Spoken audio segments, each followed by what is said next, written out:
Hello everyone, welcome back to your channel that is Jiya Shanky medical education. So आज का हमारा topic है clinical enzymology.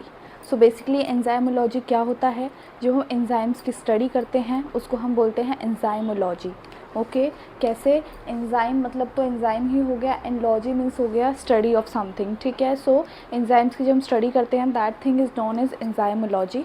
So अब देखते हैं एंजाइम होता क्या है। So enzyme is the specific type of protein that catalase.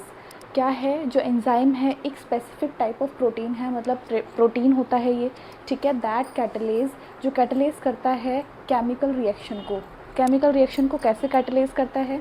जो केमिकल रिएक्शन का रेट होता है, उसकी जो स्पीड होती है उसको इंक्रीज़ करता है। So basically it increases the rate of chemical reaction in living cells. Living cells के अंदर ये केमिकल रिएक्शंस की रेट को, स्पीड को इंक्रीज़ करता है।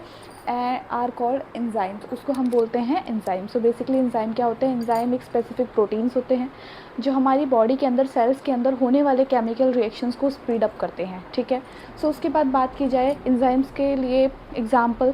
सो बेसिकली जैसे कि पहले ही एग्जाम्पल हो गया सलाइवा। जब हम खाना खाते हैं तो उसके अंदर कार्बोहाइड्रेट्स होते हैं। सो कार्बोहाइड्रेट्स को डाइजेस्ट करने में कौन हेल्प करता है? सलाइवा। तो सलाइवा यहाँ पर एज एन एंजाइम वर्क करता है। ओके, और भी बहुत सारे डाइजेस्टिव एंजाइम्स होते हैं। ठीक है, सो अब देखिए here is the properties for enzyme. Enzyme की प्रॉपर्टीज़ क्या क्या होती हैं? बेसिकली सबसे पहली प्रॉपर्टी क्या है इसकी? It increases the rate of reaction.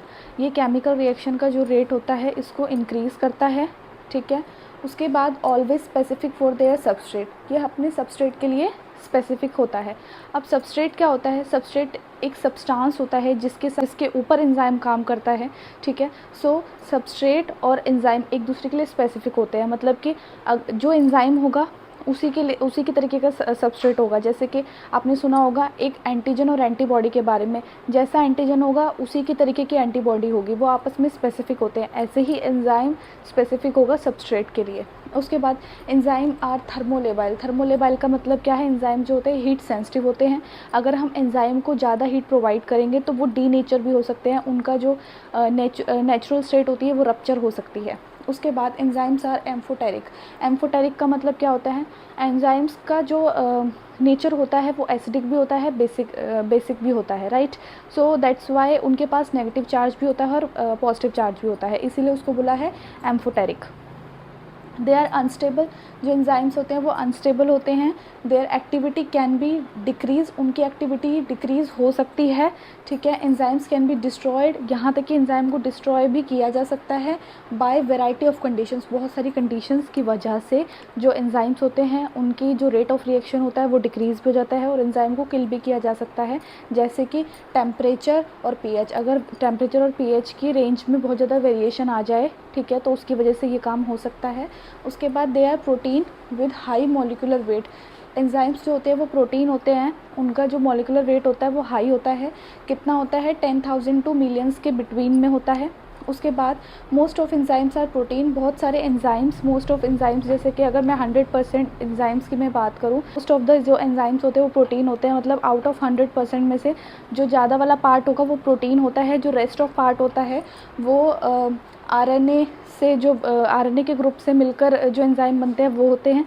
साथ में राइबोसोम्स जो होता है वो एक नॉन प्रोटीन पार्ट है लेकिन वो एंजाइम होता है। उसके बाद बात की जाए factor affecting enzyme activity. Enzyme की एक्टिविटी को बहुत सारे फैक्टर अफेक्ट कर सकते हैं, जैसे कि कॉन्सेंट्रेशन ऑफ सबस्ट्रेट। सबस्ट्रेट का कॉन्सेंट्रेशन क्या है? अगेन सबस्ट्रेट क्या है? सबस्ट्रेट एक ऐसा सब्सटेंस होता है जिसके साथ एंजाइम मिलकर काम करना शुरू करता है। उसके बाद कॉन्सेंट्रेशन ऑफ एंजाइम, एंजाइम की कॉन्सेंट्रेशन कितनी है उसके ऊपर भी एंजाइम की वर्क डिपेंड होता है। उसके बाद इफेक्ट ऑफ टेम्परेचर, टेम्परेचर कितना है, माइनस में जा रहा है प्लस में जा रहा है, उसके ऊपर भी डिपेंड करता है। पीएच का इफ़ेक्ट, पीएच बेसिकली जो एंजाइम होते हैं 6 to 7 के बीच में पीएच में वर्क करते हैं, लेकिन अगर पीएच में ज़्यादा वेरिएशन आए तो एंजाइम की जो पावर होती है काम करने की वो भी इनहिबिट हो जाती है। उसके बाद effect of UV rays, UV rays किस तरीके की पड़ रही हैं उसके ऊपर भी डिपेंड करता है। इफ़ेक्ट ऑफ इनहिबिटर्स, इनहिबिटर्स क्या होते हैं? जो एंजाइम को अपना काम करने से रोकते हैं उन्हें हम इनहिबिटर्स कहते हैं। And effect of activators, activators उसका अपोजिट होता है जो उसको काम करने के लिए क्षमता प्रोवाइड करता है। नाउ जो बहुत ज़्यादा इम्पॉर्टेंट क्वेश्चन है और वो हमेशा पेपर में आता ही है, क्लासिफिकेशन ऑफ एंजाइम्स। तो क्लासिफिकेशन ऑफ एंजाइम दो तरीके से डिवाइडेड होती है, दो ग्रुप्स के ऊपर डिवाइड है।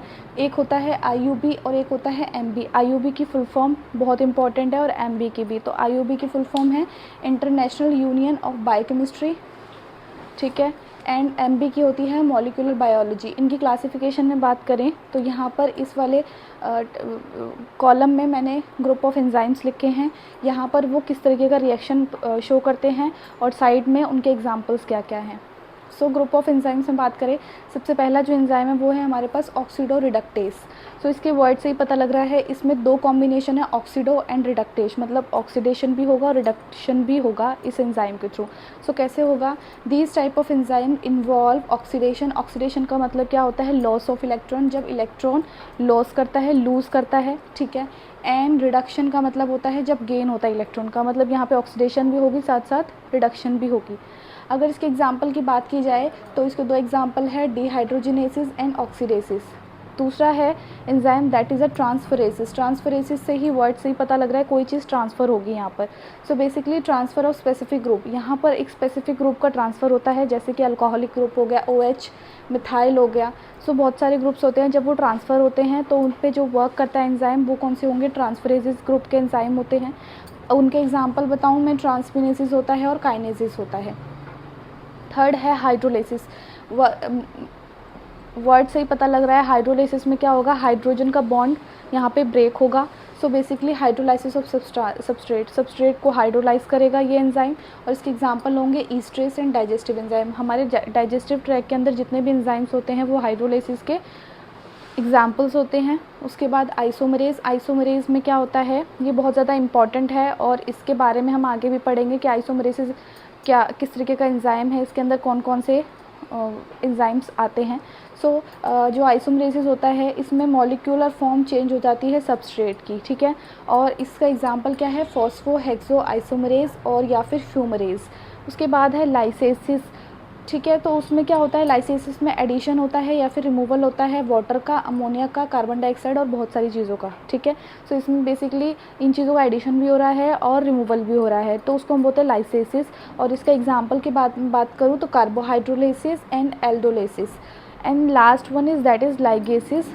लाइगेसिस में क्या होता है, इसमें टू मॉलिक्यूल्स जॉइन कर रहे हैं। जैसे मान के चलिए यहाँ पे A+B है, तो मैं इनका केमिकल रिएक्शन करूँ तो ये A+AB हो जाएगा। यहाँ पे दो मॉलिक्यूल आपस में जॉइंट कर गए हैं, सो उसको हम बोलते हैं लाइगेसिस। इन दोनों में बहुत ज़्यादा डिफरेंस होता है, लाइसेसिस और लाइगेसिस में। इसको आपको याद रखना है, इसमें कन्फ्यूज़ नहीं होना है। सो लाइगेसिस में दो मॉलिक्यूल आपस में जॉइन होंगे एंड उसका जो एग्जाम्पल है that would be citric acid synthetase. So now the another thing is that isoenzymes होते क्या हैं। बहुत ज़्यादा इंपॉर्टेंट क्वेश्चन है और डायरेक्ट क्वेश्चन उठ के आता है आइसोएंजाइम्स के ऊपर। सो आइसोएंजाइम क्या होते हैं, मान के चलिए एक पर्टिकुलर एंजाइम है और अगर उसकी मल्टीपल फॉर्म्स है तो basically a enzyme having multiple forms is known as isoenzymes. लेकिन उस मल्टीपल फॉर्म का काम क्या होता है, देखिए वो जो मल्टीपल फॉर्म्स होती है वो एक ही तरीके की रिएक्शन को कैटेलाइज करती हैं, ठीक है। एक ही रिएक्शन में वो मल्टीपल फॉर्म्स वर्क करेंगी और उस रिएक्शन की स्पीड को इंक्रीज करेंगी। सो कैटेलाइज सेम रिएक्शन, लेकिन जो उनका फिजिकल एंड केमिकल प्रॉपर्टीज़ होती हैं वो डिफरेंट होती हैं, ठीक है। किसकी, जो एंजाइम है अगर उसकी एक मल्टीपल फॉर्म्स होती हैं उसको हम आइसो एंजाइम्स कहते हैं। ये मल्टीपल फॉर्म्स क्या करती हैं, सेम रिएक्शन को ही कैटेलाइज करती हैं, लेकिन ये जो मल्टीपल फॉर्म्स होती हैं इनकी केमिकल रिएक्शन, केमिकल प्रॉपर्टी और इनकी फिजिकल प्रॉपर्टी दोनों ही डिफरेंट होती है। उसके बाद देखिए हमारे पास यहाँ पर आइसोएंजाइम्स के 3 एग्जाम्पल है। फर्स्ट वन है लैक्टेट डिहाइड्रोजिनेज, इसको हम शॉर्ट टर्म में बोलते हैं LDH। तो LDH करता क्या है, ये लैक्टिक एसिड को कन्वर्ट करता है पायरुविक एसिड में, ओके। सो लैक्टिक एसिड यहाँ पर कन्वर्ट हो रहा है पायरुविक एसिड में in the presence of LDH। अब ये जो LDH होता है इसके पास 5 आइसोएंजाइम्स होते हैं। इन 5 आइसोएंजाइम्स के नाम क्या है, LDH1, LDH2, LDH3, LDH4 and LDH5। अब ये जो LDH1 और LDH2 होता है ये जो हमारा हार्ट होता है उसके मसल्स में पाया जाता है, इसलिए हम इनको क्या बोलते हैं, मायोकार्डियल एंजाइम्स बोलते हैं। एंड जो LDH3, LDH4 और जो LDH5 होता है ये एंजाइम्स कहाँ पर फाउंड आउट होते हैं, लीवर और स्केलेटल मसल्स में होते हैं। सेकंड जो एग्जांपल है दैट इज CPK और CK। सो CPK की फुल फॉर्म क्या है, क्रिटिनिन फॉस्फोकाइनेज, एंड इसको दूसरे तरीके से भी जाना जाता है, इसका दूसरा नाम भी है, दैट इज़ क्रिटेनिन काइनेज। सो ये क्या करता है, जो फॉस्फोक्रिटेनिन होता है, फॉस्फोक्रिटेनिन को कन्वर्ट करता है क्रिटिन के फॉर्म में। ओके, सो जब फॉस्फोक्रिटिन कन्वर्ट होता है क्रिटिन के फॉर्म में in the presence of CPK and CK, उसको हम बोलते हैं सीपीके एंजाइम और या फिर सीके एंजाइम। उसके भी तीन आइसोमरेज, इसके तीन आइसो एंजाइम्स होते हैं। सो क्या है, पहला है CPK1 BB, मतलब ब्रेन में प्रेजेंट है। CPK2 MB हार्ट में प्रेजेंट है। ये जो हार्ट में CPK2 प्रेजेंट है, अगर मान के चलिए पेशेंट को हार्ट अटैक का प्रॉब्लम आया, मायोकार्डियल इन्फेक्शन आया है, तो उसके केस में जो ब्लड में जो CPK2 MB की जो रेट है, उसका जो वैल्यू है वो इंक्रीज हो जाता है। सो बेसिकली ये कैसे वर्क करता है, ये इंडिकेटर की तरह वर्क करता है for heart attack, that is myocardial infection में के केस में। थर्ड है CPK3 मतलब स्केलेटल मसल्स में प्रेजेंट होता है। उसके बाद है अल्कलाइन फॉस्फेटेज, शॉर्ट टर्म है ALP। इसके भी बहुत सारे आइसो एंजाइम्स होते हैं, लगभग 6 आइसो एंजाइम्स होते हैं इसके। अल्फा ALP, सेकंड है ALP जो कि हीट लेबाइल होता है, मतलब हीट का उसके ऊपर इफेक्ट आता है, ज़्यादा हीट से वो डी नेचर हो सकता है। थर्ड है ALP जो कि हीट स्टेबल होता है, मतलब कि हीट का कोई इम्पैक्ट नहीं आएगा उसके ऊपर। फोर्थ है बीटा ALP, फिफ्थ है beta pre beta ALP and last one is gamma ALP। Okay, last one is delta ALP। सो ये थे हमारे एग्जाम्पल्स आइसो एंजाइम्स के। अब देखते हैं हम आइसो एंजाइम्स की प्रॉपर्टीज़ क्या होती हैं, जो कि बहुत इंपॉर्टेंट है, वो भी क्वेश्चन में आता है, सिर्फ 2 या 1 नंबर में भी आ जाता है ये क्वेश्चन। सो इसमें क्या है, प्रॉपर्टीज़ ऑफ आइसो एंजाइम्स क्या है इसमें। Iso enzymes represent different metabolic pattern in different organs. देखिए, जो आइसो एंजाइम्स होते हैं, अगर वो डिफरेंट ऑर्गन्स में प्रेजेंट होंगे तो वहाँ पर उनका काम करने का तरीका अलग होगा। वही चीज़ बोल रहे हैं ये, isoenzymes represent different metabolic pattern in different organs.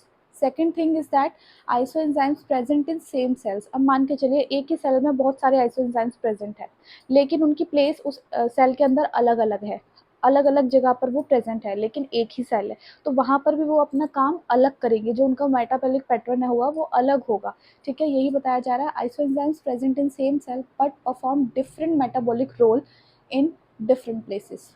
Third one is isoenzymes at different development stages.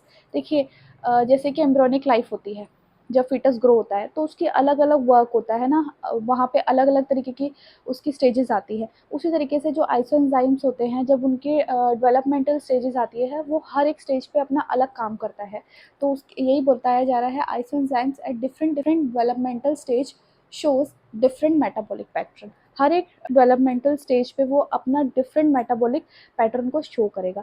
तो ये था आज का हमारा टॉपिक, क्लिनिकल एंजाइमोलॉजी। अगर आपको ये टॉपिक हेल्पफुल लगा हो तो प्लीज़ मेरे चैनल को सब्सक्राइब करें, लाइक करें, शेयर करें और कमेंट में ज़रूर बताएं कि वीडियो कैसा था। और साथ में अगर आपको कोई डाउट है तो वो भी आप मुझसे कमेंट बॉक्स में पूछ सकते हैं, I will definitely answer you. And please support women empowerment. Thank you very much.